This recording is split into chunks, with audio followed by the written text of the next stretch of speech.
City of Augusta tried to bail out the Boathouse, a building that has been the home of the Augusta Rowing Club for years. But after suffering extensive damage in December, a lot of work is needed. News Channel 6's senior reporter George Ascala has more.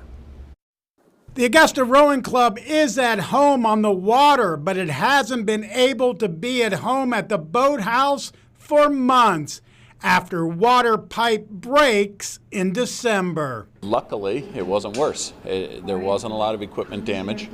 The only problem is, of course, the mold. Now, when drywall gets wet, it molds. The rowing club has space in the boathouse under a lease with the city, and commissioners pushing forward with starting the repairs to at least allow the rowing club to get back into its area. But it will not come cheap. The water damage was extensive, and now because we're about 2 months away from that freeze, the mold has spread a little bit, and so now it's going to take a lot of work to get it fixed. And a lot of work will add up to a lot of money. Estimated cost to do the mold remediation ranging from $200,000 to $300,000.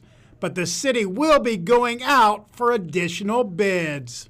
Right now, it's saying that the mold has spread to underneath the flooring and inside of the walls. And so that's what escalated the pricing, because now you have to rip up the floor and do the mold remediation. The committee voting to recommend using up to $500,000 in sales tax money for the mold work. But that's just one of the problems at the Boathouse.